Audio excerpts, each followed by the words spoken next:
మొట్టమొదటి factory outlet Mukunda jewellers ఈ నెల 11న సోమాజిగూడలో గొప్ప ప్రారంభం. కూకట్పల్లి, ఖమ్మం, కొత్తపేట. తెలంగాణలో గత కొద్ది రోజులుగా కేబినెట్ విస్తరణపై జోరుగా చర్చ నడుస్తోన్న విషయం తెలిసిందే. ఇటీవల సీఎం రేవంత్ రెడ్డి ఢిల్లీకి వెళ్లగా అధిష్టానంతో నామినేటెడ్ పోస్టులు, టీపీసీసీ కొత్త అధ్యక్షుడి నియామకంతో పాటు మంత్రివర్గ విస్తరణపైనే ప్రధానంగా చర్చించారని వార్తలు కూడా వచ్చాయి. ప్రస్తుతం హాట్ టాపిక్ గా మారిన ఈ విషయంపై వైద్యారోగ్య శాఖ మంత్రి దామోదర రాజనరసింహ కీలక వ్యాఖ్యలు చేశారు. సోమవారం రోజున మీడియా ప్రతినిధులతో చేసిన చిట్ చాట్ లో మంత్రి రాజనరసింహ ఇంట్రెస్టింగ్ విషయాలు పంచుకున్నట్లు తెలుస్తోంది. త్వరలోనే తెలంగాణ కేబినెట్ విస్తరణ ఉంటుందని మంత్రి దామోదర రాజనరసింహ స్పష్టం చేశారు. ప్రస్తుతం ఉన్న మంత్రివర్గంలో కొన్ని శాఖల్లో మార్పులు చేర్పులు ఉంటాయని చెప్పుకొచ్చారు.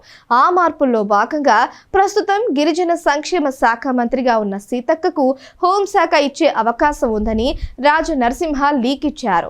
మరొక వైపు ఎమ్మెల్యేలు కోమటిరెడ్డి రాజగోపాల్ రెడ్డి, దానం నాగేందర్ కు కూడా కేబినెట్ విస్తరణలో భాగంగా చోటు దక్కనుందని మంత్రి చెప్పుకొచ్చారు.